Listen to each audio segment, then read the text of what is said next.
uno munsi ikintu mpera ko ntara nabaramutsa no kubabwira ko ndabakunda. Nabonye ama commentaire nuko ndiko nkoresha telefone ari kuyasoma. Abantu bavuze ati dukore groupe tumuterere yande wallahi bizu. Kandi arimo n'abahungu nukuri kw'Imana naryoyo. Sasa nukuri ndabasavye. Kamera gugu miliyoni 6 ndakenyeje n'amahera mfise. Munterere ngure kamera. Munterere ndabasavye. Hama je sinokora groupe y'abantu bamfasha. Kuko si bose mafise nimero zabo kandi simenya ushaka kumfasha. Ahubwo nutanga nimero yanje swata umuntu akanyandikira nimba yo nyandike kaja muri iyo groupe ubunyandikire wenda yishiramo nimba yo kora ukuntu ukuri ndabasavye nshaka gura kamera igugu miliyoni 6 nta mahera mfise narakoze ivyo nshoboye mwararyoherwanye nanje ego ndazi ko ari abantu bavuga ati none nibigusha none kurinziza amahera sawa nibaza ko uri kurakora ikintu kiguma kikunziriza amahera byukuri uri kurayinziza ntushobora kugaruka ubura amahera yo kuronka kamera yo kugura igikoresho kandi ari cyo gituma uronka amahera bisigura ko nubwo tubikora hari gihe turonka canke tukabura hari gihe dusanga twa mwanezerewe ariko ugasanga ntituronsa amahera ariko natukishima ko twakoze burya gukora nuronka amahera biruta kuri kuryamye kandi biruta kuja kwiba bizu rero yanje ni rero ikurikira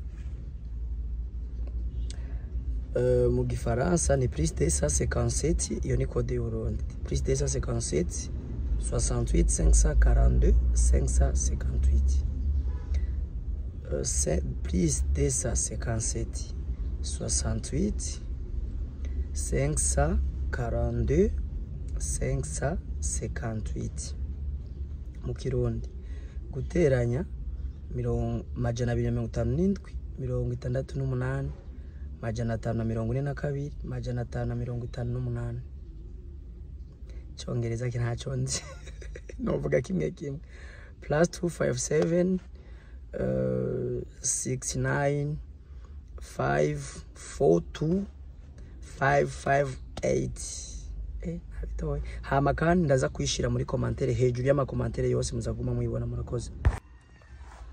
Yes, hello nabaramukije mwese. By the way mfisi yaje mu modoka arashushe. Sasa uno munsi ngo nkore mvugane n'abafana banje canke nkore ikiganiro abafana banje zo gukurikirana tamaruri nambaye hanyuma okay ushaka kwibaza impamvu nkunze gukorera mu modoka ibi bintu iyo ndiko ndakora iki kiganiro cha telefone kenshi nkoro kubera ndaronka aho nshira telefone nkavuga neza kandi ama echo indoro ntizibanyishe kubera mani ahantu huganyo mpamvu ntuguru bibi ko amashaka n'amajo abantu barenganye nta gym. So ndabaramukije rero mwebwe mwese aho muri mukagera ndetse n'imicungararo yose murimo ndavuga mu bihugu mu makontinent atandukanye kontinent Amerique kontinent Afrique kontinent Asie kontinent Europe so no mu bihugu bigiye bitandukanye ndetse ndabakunda cyane mwaramutse rero canke mwiriwe bivanye n'ikibanzo uri mu kano kanya uri mu nzu basha.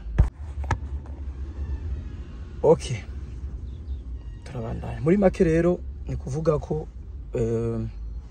narababwiye ko ntegereza kubabwira inkuru ya Jinera hama inview wanje nzoyagira ikindi gihe by'impamvu mugiye kubona impinduka byukuri. STV ndayikunda cyane n'umutima wanje hose ndanakunda wo dukorana harabaye ikibazo je sinzi kwigira umweranda canke kubeshera umuntu ariko harabaye ikibazo gituma bimeze uko nibi ndiko ndakora ariko nkoresha telefone so ariko ukuri kose nzokuvuga kandi ataho ndengereye. So reka tuje kuvya Jinera gato ku bantu benshi bambaza uburyo Jinera ivyinda yiwe ngomba mvuga ivyonzi kandi nishingira intahe mpamya ni kuvuga Jinera inda bigiye kuvuga cyane yarayifise ico ni cyambere nemeza ko afise inda ico ni cyambere ndemeza ko Jinera afise inda ko ndamaze kuvyibonera kandi igihe kinini. Umva bwa mbere narabimenye ariko ko itaboneka nashaka kuvuga ijana kugira ngo iriyo, ariko ubu ndemeza ko iraboneka. Ikigira kabiri nzi ari proud nayo,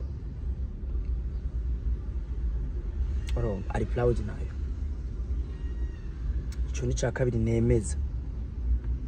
Ikigira gatatu nemeza yo kivuguto ikanye oya no wobura hash na wamfuye ubuze no cyane mfa n'inzara numye ko amata niyo mfungura n'ibijumba ku bantu batari mu Burundi. Umva ibintu ngomange birajanye gusa je amata ndashira mu isukari nkaca ndya amata n'ibijumba. So tubandanye gusa nikavukire tubibutse je ndashaka kumenya imyaka 2-3 ntari ibijumba kubera ntateka kandi jewe sindenze ikijumu kimwe canke bibiri mba nagerageje bica bimpaza n'ingoga. So tubandanye ari mvuze asigira kabiri nemera nuko ari fier n'inda afise, umva araryoherewe inda afise. Ikigira gatatu nemeza umuhungu mwene yonda naravyumvise bivugwa, niyo mpamvu ndi ready no kubivuga. No umuhungu bari bakunanye na Jinera igihe kinini, nibakundi bahuye uko tungwa cyaratwarenda oya, bari bakundana ahubwo ntiyamwerekana cyane ku ma social media, ariko sometimes ku bantu bamuzi warashobora kutarashobora kubona bari kumwe canke nk'abandabizi cyangwa abantu bari hafi bari bamuzi, you know. Ariko n'umuhungu akiri muto anashima umengo ari jantu ku nimba atiyorobeka kabisa, ari jantu aratekanye. None umuntu akundana na Jinera nyene ategeza kuba yitonda kuko dutora ntimwohuza na Jinera umengo n'umusazi kabisa. Okay, ico naki ni ca gatatu nemeza ko umuhungu bakundana ita Keve kandi ari nawe mwene umwana.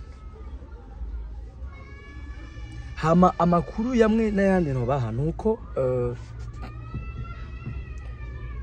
Jinera umva ari proud, umva yishimiye inda ku rugero runini. Ndazi mu misi imbere n'amafoto muzoyabona yifotoza bimwe bafata inda bafata ukwinda bakayerekana bakifoto ndaza zo bikora uko je ndamubona. Donc arashyuhiye umwana wiwe. Ikindi kigira kane ntemeza neza ko je sindi Imana, ariko nge ibice 75-80 kwijana ndacemeza Jinera azovyara umuhungu inda si wanje.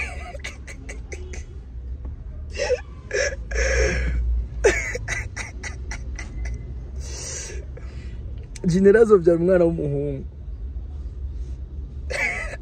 tumutorera izina ashaka kumwita Logan, jemba ndatora amazina gusa yaransezereye ko azomwita izina rimwe mu mazina yanje andi canke nishima twarabisezeranye nimba atazompinduka. So ujya mwana je n'umwuzukuru wanje, by the way murabizi n'umwuzukuru wanje. Sasa ndamunyotewe like mbone Jinera yonsa.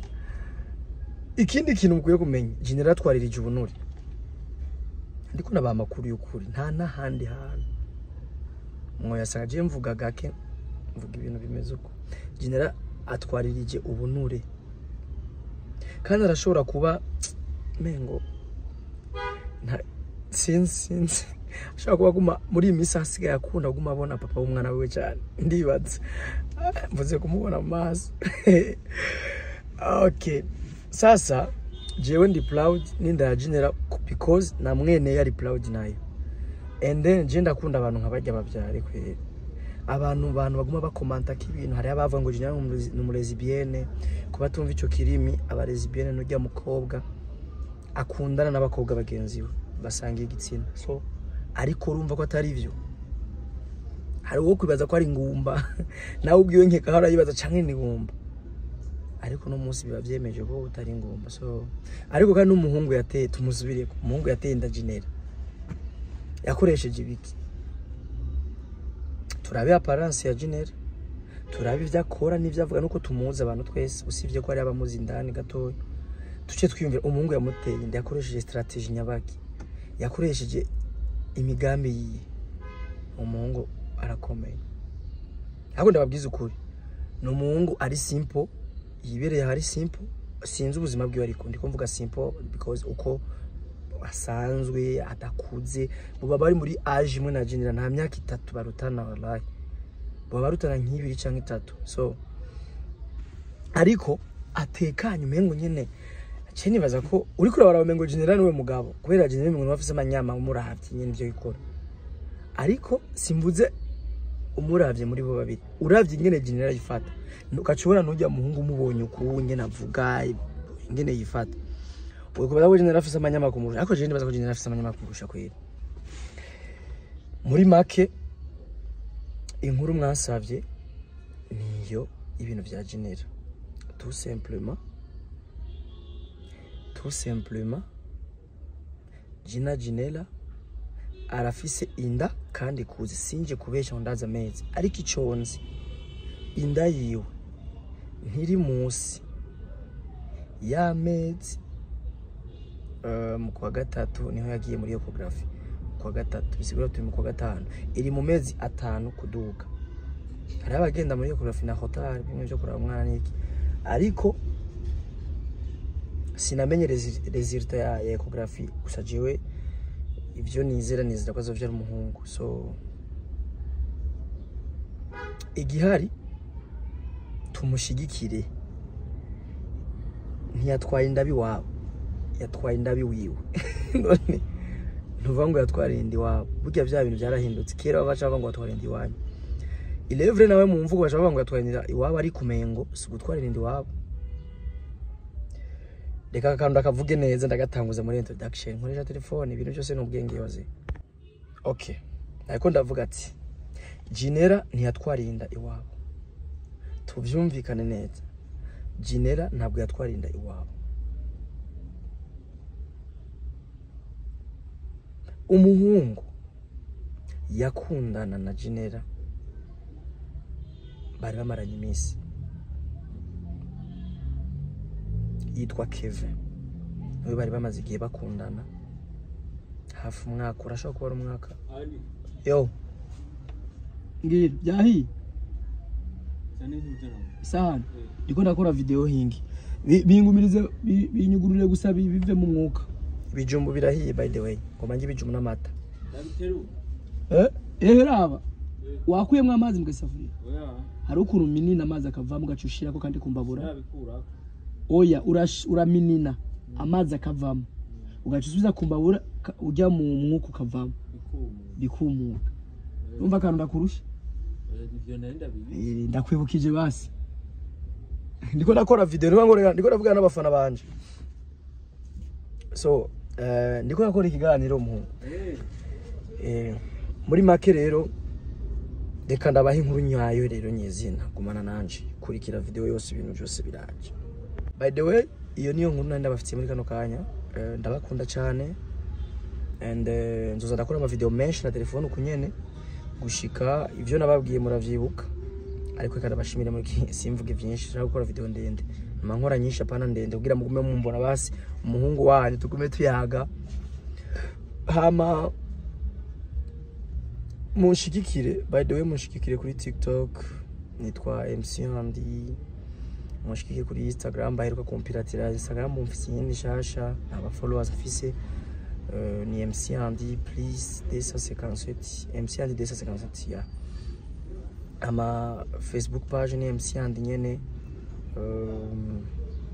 Snapchat abashaka kunyandikira ndayikoresha ni MC Andy nyene so thank you so much my fans I love you so much guys